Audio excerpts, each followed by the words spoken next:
So இன்னைக்கு SRH உடைய game plan என்னவா இருக்கும்னு எனக்கு தெரியல. ஆனா ஜிடி உடைய கேம் பிளான் என்னவா இருக்கும்? கண்டிப்பா ஜிடியோட கேம் பிளான் எனக்கு தெரிஞ்சு ஒரு பயங்கர சேஞ்ச் பண்ணியிருப்பாங்க. ஏன்னா லாஸ்ட் மேட்ச் அவங்க வந்து அடி வாங்கின அடி அப்படி ஒரு அடி. ஏன்னா அந்த ஒரு 14 வயசு பையன் அவங்க அடிச்ச அந்த ஆமா 200 ரன் அசால்ட்டா செதச்சிட்டு போயிட்டான். ஸோ அதுவும் முக்கியமா பாத்தீங்கன்னா பர்பிள் கேப்ல இருக்கிற பிரதீஷ் கிருஷ்ணா, இந்த மாதிரி சிராஜ், இந்த மாதிரி போலர்ஸை பாத்தீங்க அப்படின்னா அவங்க வந்து செதச்சிட்டான். ஸோ அப்படி பாக்குறப்ப இன்னைக்கு எனக்கு தெரிஞ்ச ஒரு பயங்கரமான பிளான். முக்கியமா அன்னைக்கு பாத்தீங்கன்னா ஒரு தேவலாம இஷாந்த் சர்மா வெளியே தூக்கி கரண் ஜனத் இப்ப நான் கேட்கலாம் வந்த லிவி, அவங்களுடைய பேட்டிங் ரொம்ப ஸ்ட்ராங்கா இருக்கு. அந்த டாப்ல இருக்கிற 3 பேர் சூப்பரா விளையாடுறாங்க. இப்போ போலிங் டிபார்ட்மெண்ட் தான் கொஞ்சம் வீக் ஆயிட்ட மாதிரி எனக்கு ஃபீல் ஆகுது. எனக்கு தெரிஞ்சு அவங்க போலிங்க்கு ஏதாவது சொல்யூஷன் இருக்கா? எனக்கு தெரிஞ்ச ஒரே சொல்யூஷன், எனக்கு தெரிஞ்சு ரபாடா திரும்ப வந்துட்டா இன்னும் பெட்டரா இருக்கும். அவர் ஊருக்கு போனாரு, இன்னும் வரல. ஆனா அதை தாண்டியுமே பாத்தீங்க அப்படின்னா நம்மளுக்கு இத்தனை வருஷமா செட் ஆகாத இஷாந்த் சர்மா பாத்தீங்கன்னா இந்த வருஷம் நல்லா போட்டுட்டு இருக்காரு. அதுவும் முக்கியமா பாத்தீங்கன்னா அவர் எங்க யூஸ் பண்றா அப்படின்னா மிடில் ஓவர்ஸ்ல யூஸ் பண்றாங்க. ஸோ அதுவும் முக்கியமா ரஷீத் கிருஷ்ணாவும் பாத்தீங்கன்னா கொஞ்சம் கொஞ்சமா ரஷீத் கானுமே நல்லா செட் ஆயிட்டு வராரு. ஸோ மேபி இங்க எனக்கு தெரிஞ்சு ஒரு தேவையில்லாத ஒரு பிளேயரை வச்சிருக்காங்க அப்படின்னா எனக்கு தெரிஞ்சு வாஷிங்டன் சுந்தரை நான் கண்டிப்பா சொல்லுவேன். ஏன்னா அவரோட பெர்ஃபார்மன்ஸ் அவரை எக்ஸ்பெக்ட் பண்ணி உள்ள கொண்டு வந்தாங்க. ஆனா அவர் இன்னும் பெருசா பெர்ஃபார்மன்ஸ் பண்ணாதது அந்த டீம்ல. அதுவும் போலிங்ல பெருசா இல்ல. ஆமா கண்டிப்பா போலிங்ல அவர் பெருசா யூஸ் ஆகல. பேட்டிங்லயுமே மேபி ஃபர்ஸ்ட் போலிங்கை பொறுத்த வரைக்கும் வாஷிங்டன் சுந்தர் இன்னும் பெருசா யூஸ் ஆகல.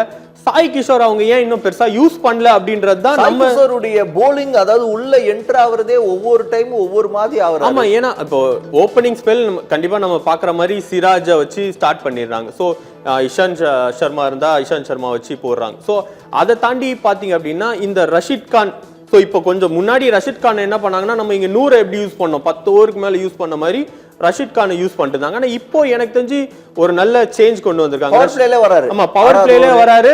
ஏன்னா ரஷீத் கானோட போலிங் அப்படிதான், கண்டிப்பா விக்கெட் எடுக்கக்கூடிய ஒரு டாக்டிக்ஸான ஒரு போலர்ன்றனால அவரை கண்டிப்பா முன்னாடி கொண்டு வராங்க. ஸோ இன்னொன்னு பிரதீஷ் கிருஷ்ணா இத்தனை சீசன் இல்ல இத்தனை வருஷமா அவர் கிரிக்கெட் ஆடி இந்த ஃபார்ம்ல இருந்து நம்ம பார்த்ததே இல்லை. மொரட்டு ஃபார்ம்ல இருக்கார். கண்டிப்பா இன்னைக்கு அது எஸ்ஆர்ஹெச் பேட்ஸ்மேனுக்கு எதிராக ஒரு ஆபத்தான ஒரு போலரா கண்டிப்பா பிரதீஷ் கிருஷ்ணா இருக்க வாய்ப்பு இருக்கு. ஸோ சிராஜ்மே ஸ்டார்டிங்ல செட் ஆன மாதிரி இன்னும் செட் ஆகாதது அவங்க டீமுக்கு போலிங்ல ஒரு வீக்னஸ் தான் கொடுத்துட்டு இருக்கு இன்னும். ஓகே, ஸோ இப்போ ஜிடி கண்டிப்பா மஸ்ட் வின் கேம் மாதிரி தான் இன்னைக்கு ஆடப்போறாங்க. ஸோ வெறித்தனமா ஆடுறதுக்கு வாய்ப்பு இருக்கு அப்படின்னும் போது எஸ்ஆர்ஹெச் வந்து பட்டா பாக்கியம் படாட்டி லேகியம் அந்த ஃபார்முலாக்கு தான் போறாங்க. ஏன்னா டீம்ல பெரிய சேஞ்சஸும் பண்ண போறது இல்லை. இவங்களை வச்சுதான் ஏதாவது கிடைக்குமா, ஏதாவது ஒரு 7th இல்ல 6th பொசிஷன்லயாவது போய் உட்கார முடியுமான்னு யோசிக்கிறாங்க. அப்படி யோசிக்கும் போது இன்னைக்கு வந்து யாரை நம்பி நீங்க இறங்குவீங்க? எஸ்ஆர்ஹெச் உடைய பிளேயிங் லெவல்ல யாரெல்லாம் நம்புவீங்க? ஏன்னா இப்போதைக்கு அவுட் ஆஃப் ஃபார்ம்ல ரெட்டி இருக்காரு, இன்னும் ஹெட் பெருசா வரல, அபிஷேக் சர்மா வரல, இஷான் கிஷன் சுத்தமா வரவே இல்லை, கிளாசன் மட்டும் தான் காப்பாத்துறாரு. ஸோ அதுக்கப்புறம் கொஞ்சம் கொஞ்சம் பிளேயர்ஸ் ஆடுறாங்க. இப்படி இருக்கும்போது அவங்களுடைய பேட்டிங் வந்து ஒரு பெரிய மைனஸ்ல போயிட்டு இருக்கும்போது யாரை நம்புவீங்க? கண்டிப்பா எஸ்ஆர்ஹெச் பொறுத்த வரைக்கும் பாத்தீங்க அப்படின்னா இன்னைக்கு ஒரு பயங்கரமான கேம் பார்க்க வாய்ப்பு இருக்கு. ஏன்னா நான் சொன்ன மாதிரி ஒரு நல்ல டூர் போயிட்டு வந்திருக்காங்க. ஸோ அந்த டூர்ல என்ன பிளான் பண்ணாங்கன்னு நம்மளுக்கு இன்னைக்கு ரிசல்ட் தெரிஞ்சிடும். முக்கியமா அதாவது இந்த சீசனே நாங்க நல்லா விளையாட போறோமா, இல்ல சிஎஸ்கே மாதிரி அடுத்த சீசனுக்கு வந்து யாரெல்லாம் ரீடைன் பண்ணலாம் இந்த பிளேயர்ஸ்ன்ற மாதிரி இன்னைக்கு ஆட போறாங்க தான் நம்ம பார்க்க போறோம். ஸோ முக்கியமா எனக்கு தெரிஞ்சு எஸ்ஆர்ஹெச்சோட பிளஸ்ஸா நம்ம பார்த்தது பேட்டிங். ஸோ இப்போ பாத்தீங்க அப்படின்னா டோட்டல் மைனஸ், எல்லாருமே அவுட் ஆஃப் ஃபார்ம். ஸோ இன்னைக்கு எஸ்ஆர்ஹெச்சை பொறுத்த வரைக்கும் இன்னைக்கு அவங்களுக்கு விடுறதுக்கு எதுவுமே கிடையாது. இதுக்கு மேல அவங்க வந்து இந்த ஐபிஎல் சீசன்ல அவங்க விடுறதுக்கு எதுவுமே கிடையாதுன்றனால கண்டிப்பா இன்னைக்கு எல்லா பேட்ஸ்மேன் ஏன்னா சேஞ்ச் பண்ணுவாங்களா பிளேயிங் லெவன்லனா கண்டிப்பா கிடையாது. ஏன்னா எஸ்ஆர்ஹெச்ல இவங்க எல்லா பிளேயர்ஸுமே நம்பி தான் அந்த டீமே இருக்கு. அதை தாண்டி பெஞ்சில் பெரிய பிளேயர்ஸ் அவங்களுக்கு இல்லாதன்றனால மேபி மற்ற டீம் மாதிரி ஏதாவது ஒரு சின்ன பசங்களை அவங்க புதுசாக இறக்கி விடுவாங்களா அப்படின்றதும் டவுட். ஏன்னா காவியா மாறன் பல கோடி இந்த டீமை நம்பி இன்வெஸ்ட் பண்ணியிருக்காங்க. அப்படி பார்க்குறப்போ இந்த பிளேயர்ஸை மாற்றுறது கஷ்டம். மேபி இன்னைக்கு அகமதாபாத் அதுவும் முக்கியமாக ஹெட்டுக்கும் கிளாசனுக்கும் செட் ஆக வாய்ப்பு இருக்கு. ஏன்னா கிளாசன் அவர் அவுட் ஆஃப் ஆமான்னு கேட்டால் நம்மளுக்கு அது வந்து நல்லா தான் ஆடிட்டு இருக்காரு. அவர் கொஞ்சம் மேபி அந்த டாப் 3ல இருக்கிற அந்த பேட்ஸ்மேன் வந்து சொதப்புறனால தான் அவருக்கு இன்னும் பெரிய வாய்ப்பு நம்ம வரலையோ, அவருக்கு இன்னும் அந்த பேட்டிங் ஆட வாய்ப்பு வரலையோ அப்படின்னு நம்ம பார்க்குறோம். அதனால இன்னைக்கு ஹெட்டும் கிளாஸனும் பேட்டிங்ல கொஞ்சம் கலக்குவாங்க அப்படின்னு நான் நம்புறேன். ஓகே, இப்போ என்கிட்ட ஒரு முக்கியமான கேள்வி இருக்கு எஸ்ஆர்ஹெச் பத்தி. என்ன அப்படின்னா மெயினா வந்து எல்லா டீமும் பயங்கரமா அடிக்கணும், அதிரடி காட்டணும், இப்படி ஆரம்பிச்ச டீம் எல்லாமே யாரெல்லாம் கிளாஸா ரிலாக்ஸா நீட்டா விளையாடுறாங்களோ அவங்க எல்லாம் டாப்ல இருக்கிறாங்க. ஸோ அது வந்து இப்போ சுதர்சன் அவர் பயங்கரமான ஹிட்டர் கிடையாது, ஆனால் லீடிங் ரன் ஸ்கோர்ல இருக்கிறார்.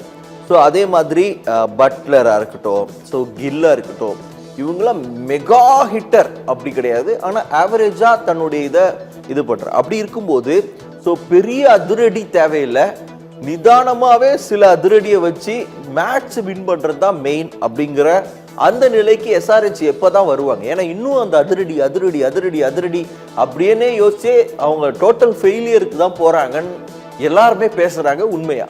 கண்டிப்பா உண்மைதான். ஏன்னா நீங்க அந்த டாப் 5ல இருக்கிற அந்த டீம் அப்படி பாத்தீங்க அப்படின்னா அதுல நீங்க சொன்ன மாதிரி பாத்தீங்கன்னா ஒரு டீமுக்கு கண்டிப்பா ஒரு ஆள் வந்து நிதானமா ஆடுற பிளேயர்ஸ் இருக்காங்க. ஸோ எக்ஸாம்பிளா நம்ம இங்க எடுத்தோம் அப்படின்னா கில்லும் சரி சாய் சுதர்ஷனும் சரி நிதானம் ஆடி அப்புறம் பெரிய ஸ்கோர் எடுத்துட்டு போவாங்க, மேட்ச் வின்னரா இருக்கு. ஆமா, ஆர்சிபியை பொறுத்த வரைக்கும் பாத்தீங்கன்னா கோலி அங்க ஹெல்ப் பண்ணிட்டு இருக்காரு தொடர்ந்து. ஸோ மும்பையை பொறுத்த வரைக்கும் ரோஹித் சர்மா விட்டா சூரியகுமார் யாதவ் இந்த மாதிரி பிளேயர்ஸ். ஸோ டெல்லியில நம்ம சொல்ல தேவையில்ல ராகுல். இந்த மாதிரி பஞ்சாபும் பாத்தீங்கன்னா ஸ்ரேயஸ் ஐயர் நல்லா ஆடிட்டு இருக்காரு. சோ நீங்க சொன்ன மாதிரியே இங்க அந்த மாதிரி நிதானமா ஆடுற பிளேயர்ஸ் உண்மையாவே இல்ல, எல்லாருமே அதிரடி. சோ மேபி எனக்கு தெரிஞ்சு ஸ்டார்டிங்ல இந்த டீமுக்கு கொடுத்த ஹைப்னால தான் இந்த டீம் ஃபெயிலியர் ஆனதா நான் பாக்குறேன். ஏன்னா 300ன்ற ஒரு ஸ்கோரை கண்டிப்பா அவங்க எட்டிடுவாங்கன்னு சொல்லி அது ஒரு பெரிய ப்ரெஷர் ஆகி தான் இந்த டீமை செட் பண்ணியிருப்பாங்க அப்படின்னு நான் பாக்குறேன். ஏன்னா வர்ற 7 பிளேயருமே அடிச்சுதான் ஆடுவாங்கன்னா அது கண்டிப்பா இப்படிதான் ஃபெயிலியரா போய் முடியும் அப்படின்றத நம்ம இந்த சீசன்ல பார்த்திருக்கோம், அதுவும் எஸ்ஆர்ஹெச்சுக்கு. ஸோ மேபி இவங்க அடுத்த சீசன்லயாவது ஒரு நிதானமா ஆடுற பிளேயர்ஸை எடுத்து ஓப்பனிங்ல செட் பண்ணி இல்ல மிடில் ஆர்டர்ஸ்ல செட் பண்ணி ஆடுவாங்களா அப்படின்னு நம்ம பார்க்கலாம். ஓகே, இவங்களுடைய இப்போ கீ ஃபேக்டரா இன்னைக்கு யார் இருப்பா? எக்ஸ் ஃபேக்டர் கண்டிப்பா இங்க வந்து 2 டீமையும் பொறுத்த வரைக்கும் கண்டிப்பா நான் 2 டீமே பேட்ஸ்மேன் தான் செட் பண்ண போறோம். ஏன்னா இங்க பாத்தீங்க அப்படின்னா கண்டிப்பா அபிஷேக் சர்மா, டிராவிஸ் ஹெட், அதை தாண்டி கிளாசன். ஸோ இந்த 3 பேர் எக்ஸ் ஃபேக்டரா இருக்க வாய்ப்பு இருக்கு. ஸோ இங்க ஜிடியை பொறுத்த வரைக்கும் அங்க மிடில் ஆர்டர்ஸ்ல இருக்கிற அந்த 4, 5, 6, 7 பிளேயர்ஸ் இந்த சீசன்ல அவங்க எதுக்கு இருக்காங்கன்னே தெரியல.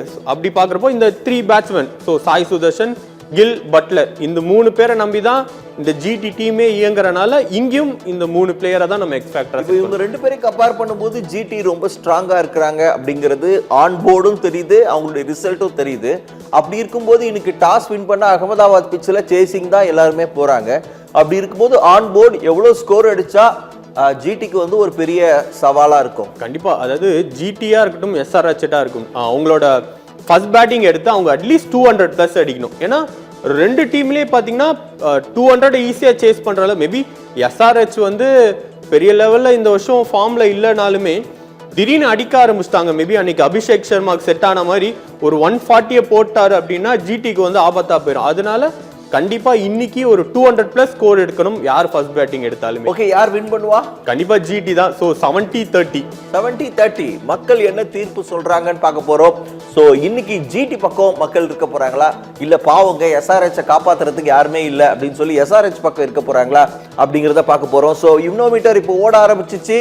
சோ இப்போ வந்து மக்கள் அளித்த தீர்ப்பு அவங்க ஜிடி பக்கம் தான் இருக்கிறாங்க. ஏன்னா ஆன் போர்டும் ரெக்கார்டும் எல்லாமே அவங்க பக்கம் தான் இருக்கு அப்படிங்கிறது தான் நம்ம வினோமீட்டர் நமக்கு காண்பிக்கிறது. 66% ஜிடிக்கும் and 34% எஸ்ஆர்ஹெச்க்கும். இன்னைக்கு 7:30 மணிக்கு எக்ஸைட்டான மேட்ச் இருக்கு, மறக்காம பாருங்க. ஒவ்வொரு மேட்சும் திருப்பு முனையா கொடுத்துட்டே இருக்கு. அதனால நிறைய விஷயங்கள் நாளைக்கு நம்ம பேச போறோம். ஸோ நன்றி லிவி, தேங்க்யூ ஸோ மச்.